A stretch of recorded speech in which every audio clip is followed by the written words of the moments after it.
ล่างพวงสบายเนาะ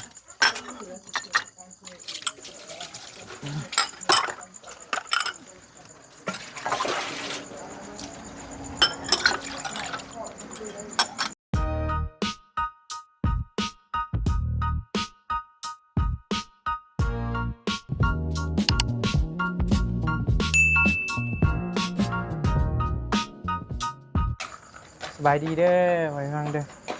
หลังจากที่กินงานมันเกิดพอลี่แล้วเนาะ กำลังสิพากันเก็บอนามัยงานใส่เมทัลก่อน อ๋อกำลังเก็บแต้มเด้บ่ได้เลยเนาะโอ้เรือกินเกือบบ่เบิดเลยพ่อพี่น้อยอันนี้แม่นแค่แบบได้นะขนาดเอื้อยเพิ่นให้ ให้ซื้อเบิดเลยตอนตะกี้เนาะชื่อบัตหาราชแม่โอ้จิกสิว่าได้ได้ค่านี้ก็ยังเหลือแล้วเอ้ยสุดๆเลยพ่อพี่น้อย มายาวเลยป้าเป็นชื่อบัตหาราชโดยเอาไปซื้อของมือน้ำแน่ดิเอาเงินเป็นหมื่นเนาะโดยวันนี้ก็หลายคนน่ะจะงงเนาะว่าวันเกิดเบาลี่คือยังคือได้มาเป่าเค้กอยู่นี่เนาะพ่อพี่น้องเนาะพอดีว่ามื้อนี้หน่อยเนาะพอดีบอบบี้กับเบาย่าวน่ะกำลังพากันออกไปซื้อเสือและคนละโต๊ะมาว่าสิมาเซอร์ไพรส์เมื่อเซอร์ไพรส์เบาลี่แหละพอดีแต่พอดีก็เป็นโทรมาแบบ แบบไว้ปุ๊บเลยนะพี่น้องก็เลยว่าได้มากินอยู่นี่นะแบบทางกระทำไม่เพิ่นแล้วว่าบริจัดบ่อยังนะก็ไอ้เพิ่นก็ว่าบริจัดบ่ได้เฮ็ดอะไรยังเลยนะก็เลยว่าพากันซื้อเค้กมาเป่าให้เพิ่นอยู่นี่ก็เลยว่ากินอยู่นี่เล็กๆน้อยๆนั่นแหละพ่อพี่น้อยหลายคนอาจจะงงนะหน่อยเนาะเฮาก็บ่ฮู้เลยได้แบบบ่ได้ตั้งโตเลยนะว่าเอ้ยเพิ่นก็หาก็ส่งมาวังแรงนี่นะแบบอันนั้นก็ขนาดว่าส่งมาเลยก็ปุ๊บพาไปซื้อเลยนะแต่มาวันนี้ก็ค่ำแล้วแม่นจังหวะพอดีอยู่ตลาดเลยนะก็เลยบ่จ้างได้เสร็จเลยก็เลยว่ามาเป่าเค้กวันเกิดในเพิ่นอยู่นี่นะแต่ว่าอยู่งานนะเพิ่นบริจัดว่าซั่นถามกันแต่หลายมื้อแล้วบริจัดว่าไอ้บ่เคยจัดวันเกิดเพิ่นว่าอันนี้เพิ่นก็ว่าเป็นครั้งแรกได้เป็นครั้งแรกที่ว่ามีคนเอาเค้กมาเซอร์ไพรส์เพิ่นว่าแม่รีไว้อันนี้แม่นไอ้เพิ่นเว้าประมาณนี้แหละแต่เป็นครั้งแรกเลยแล้วว่าโอ้เราก็ดีใจได้พี่น้องยกตัวอย่างน้องโบนี่รู้สึกอะไรที่ได้เซอร์ไพรส์วันเกิดไปตื่นเต้นเลย ตื่นเต้นเนาะใช่ก็ยังหัวใจเต้นตุ๊บๆกับว่าหัวใจเต้นท่านเลยกับท่านก็สั่นได้บ่ได้ตื่นเต้นนะตื่นคือกันนะเป็นเรื่องมาไม่ใช่พ่อลูกเลยเนาะตอนนั้นเรื่องเมย์เนาะจะได้เขาล้างถ้วยบ่ล้างถ้วยแล้วกินแล้วก็ล้างแล้วป่ะโอเคเอาจังได้ก็ขอบคุณเอื้ออีกเทื่อนึงเด้อเลยเนาะโอ้มื้อนี้ว่าสุดอีหลีมื้อนี้ก็เลยดีใจแห้งเลยขอบใจกันอีกเทื่อนึงเนาะเอื้อใหญ่ใจดีเฮาจากทางบ้านต้นเพิ่งแข้งบ่อแก้วแหละโหนะหลายๆคนก็จะฮู้เพิ่นนั่นแหละพี่น้องเคยได้ยินเพราะว่าเพิ่นก็เป็นใหญ่ใจดีอีกท่านนึงแบบโดยผู้ที่ซื้อรถให้พัดไส้หรือก็ซื้อโทรศัพท์ให้บางย่าวหรือก็เป็นหลายๆเคสที่ว่าเอื้อยเพิ่นซอยเพื่อนน้องๆยังแบบหลายๆเลยแหละคือว่าเอื้อยเพิ่นก็เป็นดีเอื้อยคนหนึ่งคือว่ามีจิตใจดีงามแฮงพี่น้องโอเคป่ะก็ถือว่าประมาณนี้แหละเนาะพี่น้องเดี๋ยวพากันล้างถ้วยก่อนกินแล้วใส่เมทัลล้างบ่ได้ด้วยเนาะแม่เนาะหัวหมอก็ได้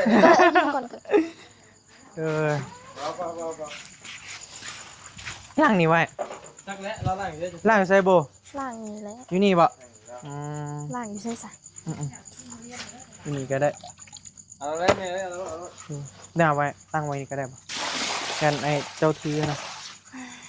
นี่บ่เอาซ้ำแดงมาโอเคล้างถ้วยซอยเมทัลก่อนพี่น้องล้างถ้วยจีบสาวว่าล้างถ้วยจีบสาวสะกดนี่แม่เนาะเอาตัวนี้ว่าได้วะกระบะถ้วยใช่แม่แล้วล่างถ้วยบนแหละได้บ่สกอตเต้ยเบิ่งเลยไงสแกนบ่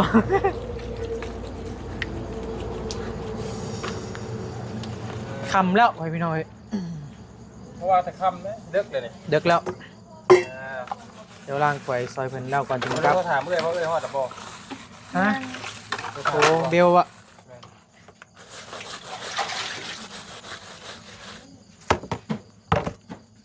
ไม่ค่อยเป็นคนไล่วันนี้ ของนำเสีย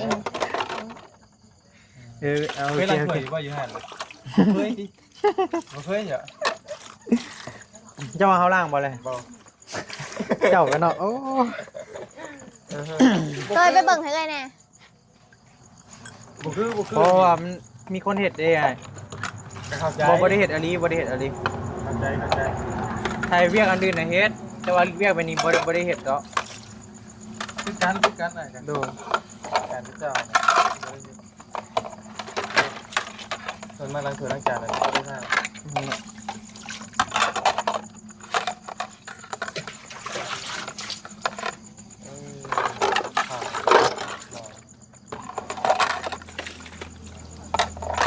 ทุ่มประตูเดือดสาว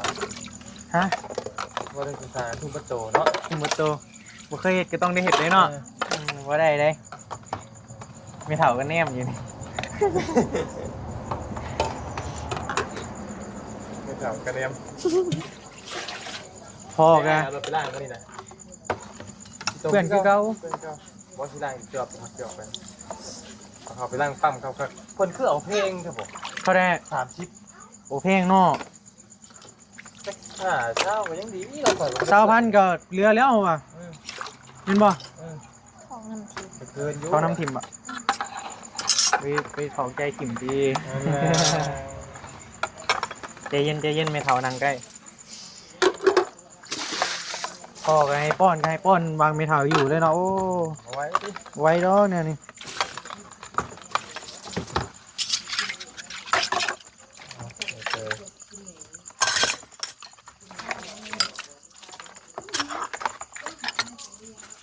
สวยแรงดวงสวยเนาะ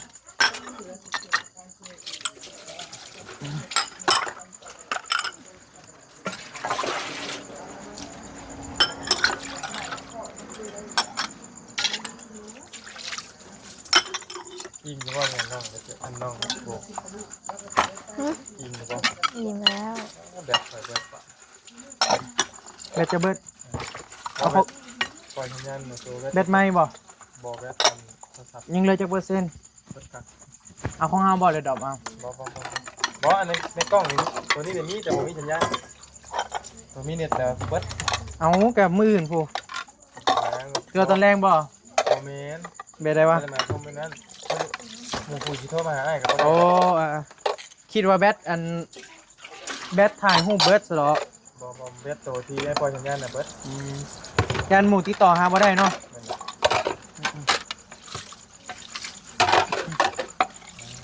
คือจะล่างถ่ายได้ก็ได้ ตีไปใจ คือถ่ายเจ้านี่แหละ เอาก็อยู่นำกันนี่แหละเนาะ เป็นยังไงไม่ได้เป็นยังไงไม่เจอกัน โดย ไอ้เจ้านิ่งๆกันจ้ะ ยังไม่เท่าอยู่ทางหลัง เอาไปอยากเป็นคอ โอ้โหล้างถ้วยก่อนเอามาดูข่อยสิไลเลยได้วะกันหนึ่งดิ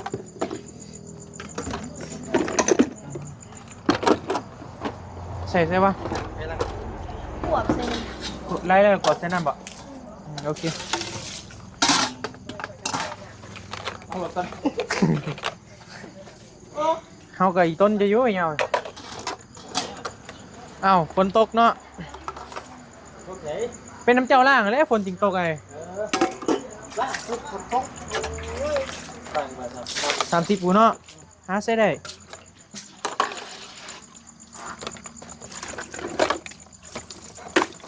ใส่แบบนี้เลยปะสะอาดจริงๆเนาะนำหนึ่ง เจ้ากระตักใส่เต็มกระซาน ใส่นี่ฮะ โอเคบอก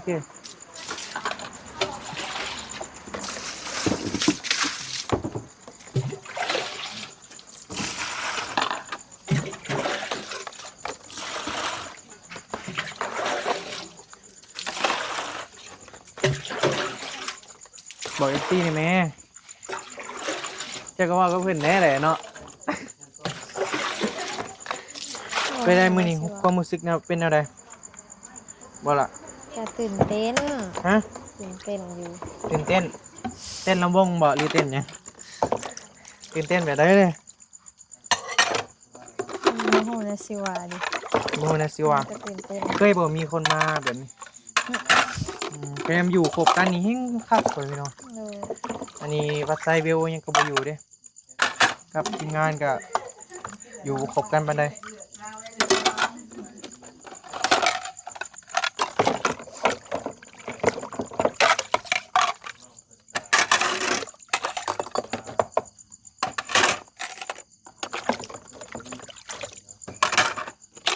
ความฝันเจ้าได้ยังก่อนล่ะ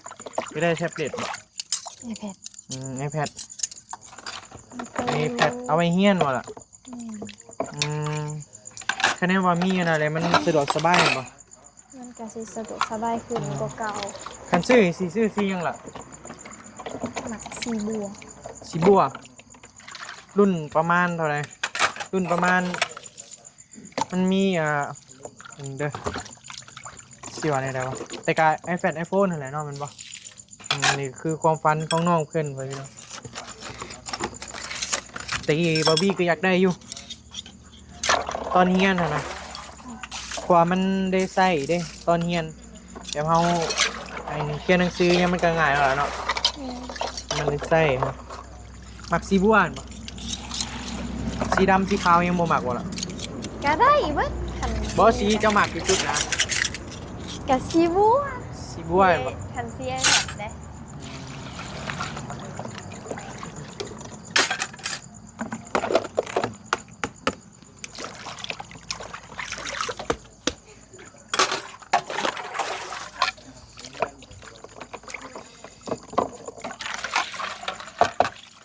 เอาไว้นี่เลยบ่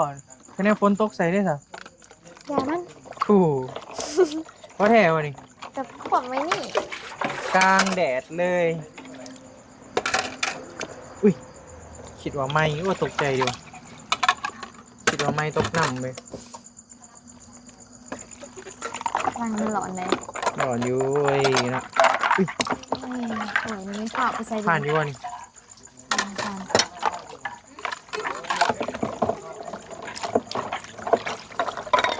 น้ำเดียวนี่หลอนอยู่ที่เนาะกินสไลด์ใหญ่ไว้บอกเขาว่า เดี๋ยวกินลงเลย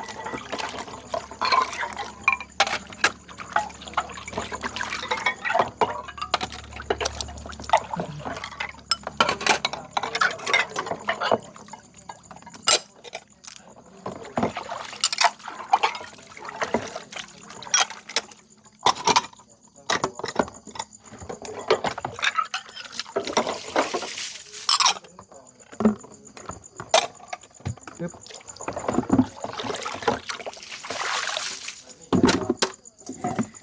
โอเค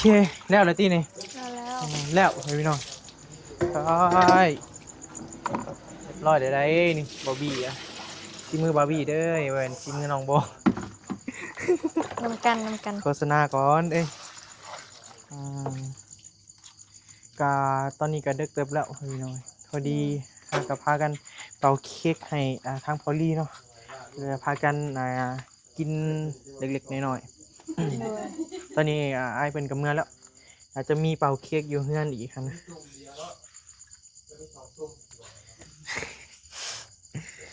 อยากได้แพทย์ติใช้มีหูบบ่มีหูบบ่ มี อยู่ใส่ มีโทรศัพท์ เดี๋ยวเอามาให้ไอ้เบิ่งด้วยแบบใด เป็นโทรศัพท์โบขนาดโบใหญ่น้อยๆเนาะ แบบนี้ว่าน้องใบเตยอยากได้ แบบผู้หญิงเพิ่นแต่ว่าโบมักกันนะโบมักบ่แบบคือสิมาใส่โบมักบ่จากใจเลย มันแพงโคตรดี ตัวนี้แบบคืออยากตกยางเป็นบ่มักบ่ตัวมันใหญ่พวกผมใหญ่มันใหญ่พวกนี้น้อยๆแบบคือมันจะ วันนี้นี่ พอดีเมืองเนาะเพราะว่า Samsung กับ iPhone นี่มันสูสีกันนะที่ต้องมันแข่งกันอยู่เนาะราคา ซ้ำๆกัน ซ้ำๆกัน แต่ว่าความรู้หาไอโฟนฮาวานินใช้งานก็คือแบบเฮาอยู่แล้ว บ่มักบ่ล่ะทั้งหมดคนที่ซื้อแบบที่ให้บ่มักบ่ จะมา ประมาณเอาบ่ทั้งซื้อให้ เอาแบบ เอาสบายให้เลือกเลือกเลือกไอโฟนกับเลือก Samsung เจ้าสิเอาตัวใดทั้งหมดนี่ แสดงก็จะมาไอโฟนเลยเนาะ โตปกติได้ไอ้ผู้ยิ่งฮะเขาเจ้าหมัก iPhone อยู่แล้ว แบบใดแบบเจ้าอยากได้ใช้เอามาเบิ่งดูน้องนี่ก็อยากได้คือกันวะอยากได้แท็บเล็ตว่าซั่น แท็บเล็ต แท็บ อันนี้ใหญ่บ่ เดี๋ยวเบิ่งโฮม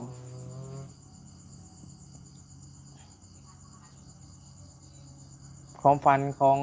น้องๆเพื่อนพ่อพี่น้อง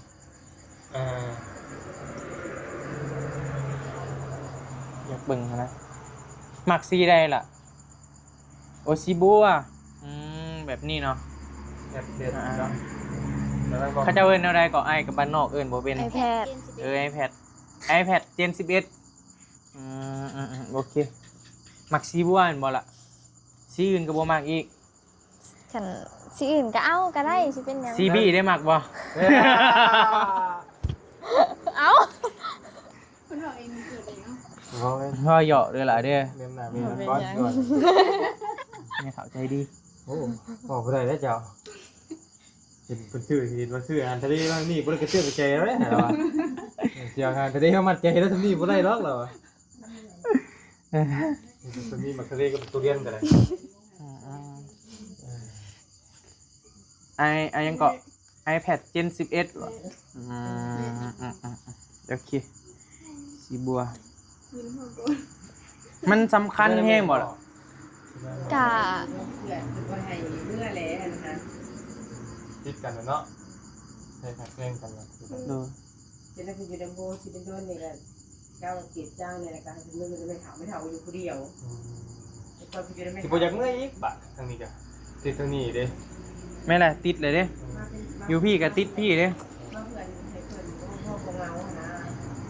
ทางนั้นก็สิบ่อยากเมื่อยอีกเดี๋ยวป่ะ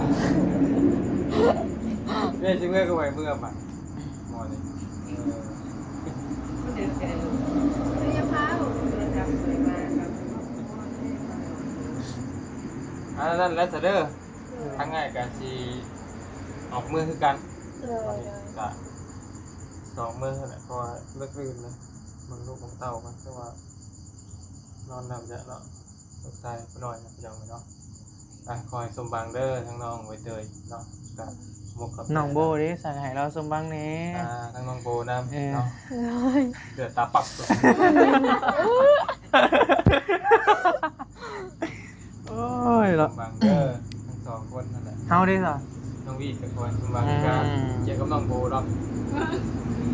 สมบังน้องโบนะน้องก็ให้แม่มีหอมเด้อเนาะเลยกลับบ้านก่อนก่อนกันพื้นพี่น้องเนาะ โดย ทำไม่ได้มาตอนเช้าทำไม่ได้มาตอนแดงคือก็ โดยถ้าเบิ่งตัวจริงเนาะ ตัวจริงเมาก็ได้เพื่ออาจจะไปทางอื่นทำเลยแต่ก็มี โดย มือใหม่เดี๋ยวก็เมาก็ได้ทำมากันสบายดีก่อน สบายดี ไปกันเด้อไปกันเด้อแม่เด้อสบายดีสบายดี โดย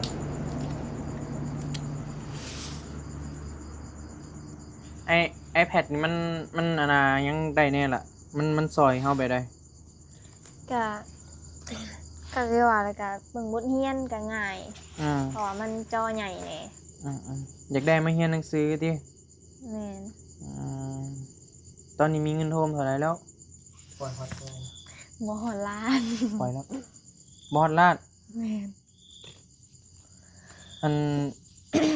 ราคาเจ้าเคยไปถามแล้วแมันบ่ประมาณเท่าใดล่ะ 18,000นี่แหละ 18,000ด้นล่ะบ่ ก็ดนแล้ว ปีกายบ่ บ่ฮอด วางใดนี่18,000ติ เลย โอเค คือความฝันของน้องเพิ่นตัวบ่วีมอบเงินให้มื้อน่ะก็ 3,000 เพิ่นพี่น้องเพิ่นว่าอยากได้ iPad ว่าซั่นเก็บเงินกำลังเก็บเงินซื้อ iPad อยู่ว่าซั่นก็ขอให้สมหวังไวๆเด้อ ขอให้ฝันเป็นจริงเด้อหลายเด้อ เลย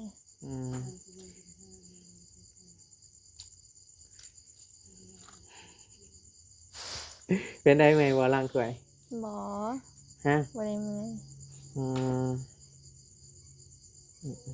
จอยกลับน้อยๆเนาะแล้วเราบอก คนกำลังสีนอน ให้มาล้างถ้วย อยู่ได้อยู่ได้อยู่เด้อโอเค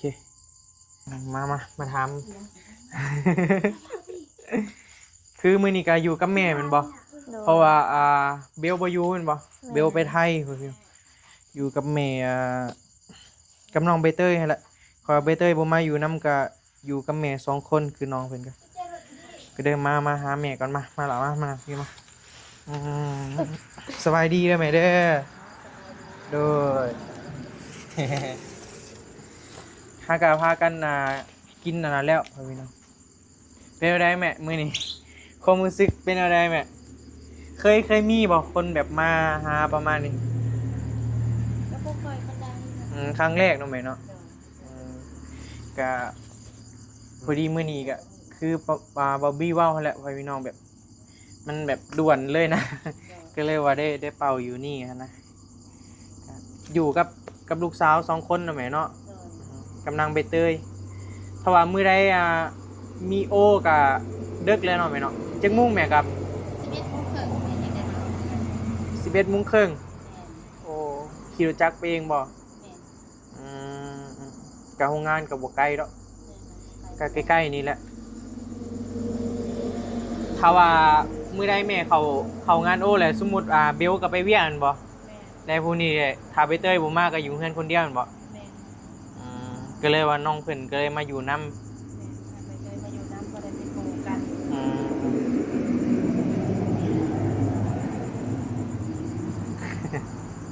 โดยขอบใจหลายๆเด้อแม่เด้อ